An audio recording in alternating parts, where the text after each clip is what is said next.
अगर मुझे इस ड्रेस में पढ़ना अलाउड है तो ठीक है, वरना मैं लात मारती हूँ ऐसी डिग्री को, ऐसी दुनिया की चीजों को। पर्दा एक ऐसी चीज है जो हिंदू कल्चर में भी बहुत फॉलो किया जाता है। हमने हिस्ट्री पढ़ी है कि जब रानियां घर से बाहर निकलती थी तो उनको डोली में प्रॉपर लेकर के जाया जाता था, ये हमने हिस्ट्री में पढ़ा है। तो पर्दा ऐसा नहीं कि ये सिर्फ हमारे धर्म का फरीजा है। अगर हम इस पर अमल कर रहे हैं तो ये बिल्कुल ऐसा नहीं होना चाहिए कि बार बार हमारे हिजाबात पे सवाल उठे और हमसे ये कहा जाए कि तुम हिजाब उतारो तब तुम्हें क्लास करना अलाउड किया जाएगा या तब तुम्हें यूनिवर्सिटी में एडमिशन दी जाएगी। तो मैं ये कहना चाहती हूँ, मेरे सबसे आगे पहले मेरा इस्लाम आता है, उसके बाद मेरी पढ़ाई आती है। अगर मेरी पढ़ाई को ये समझ करके कहा जा रहा है कि अगर ऐसा होगा तो ये होगा, तो हरगिज नहीं। बस मुझे ये कहना है कि जो बार बार हमारे पर्दे पर सवाल किया जा रहा है उसे बंद करें, और ऐसा बंद करें कि मुसलमान कौम की औरतों को बाइज्जत पर्दे से हर जगह पढ़ने की इजाजत मिले, हर यूनिवर्सिटी हायर एजुकेशन में पढ़ने की इजाजत मिले। हाल ही में जो हमारी मासूम बच्ची के साथ जो एक डॉक्टर हैं,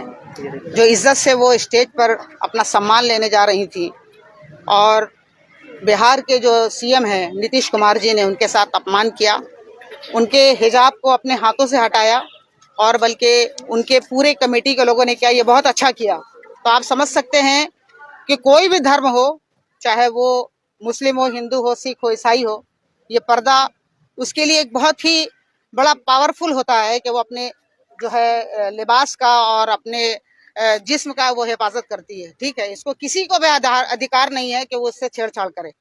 अगर इस तरह के अल्फाज हम लोग किसी के बारे में बोले तो आज हिंदुस्तान में आग लग सकती थी। मगर आज हम सिर्फ यही बताना चाहते हैं कि इस्लाम हमें ये सीख देता है कि हम किसी भी झगड़े लड़ाई से या खून खराबा से काम खराब नहीं करना चाहते, बल्कि इस्लाम हमें अमन का पैगाम देता है। और हिंदुस्तान में रहकर हम एक बनकर रहना चाहते हैं। एक ताकत होनी चाहिए कि अगर किसी हिंदू के साथ भी गलत हो तो हम उसके लिए भी आवाज उठाएं, अगर किसी सिख के साथ भी गलत हो तो हम उसके लिए आवाज उठाएं, क्योंकि हम सब हिंदुस्तान में एक साथ मिलकर रहते हैं।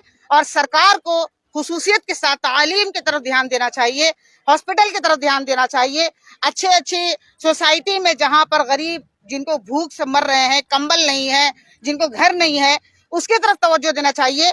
तो सरकार हमेशा हमें उलझाते रहती है, कभी तलाक के नाम पर, कभी पर्दे के नाम पर, कभी लिबास के नाम पर, ताकि हम उलझे रहें और वो अपने मनमानी करते रहें। तो ये कभी नहीं हो सकता।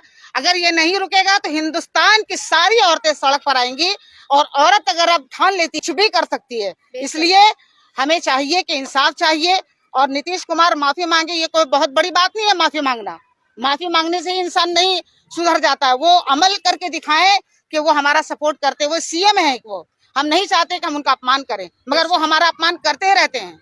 इसलिए हम चाहते हैं पूरे देश के जितने भी बड़े लोग हैं उनसे हम बहुत अदब के साथ ये पैगाम पहुंचाना चाहते हैं कि वो औरतों की इज्जत करें, औरतों को सम्मान दे, वो चाहे वो किसी धर्म की हो।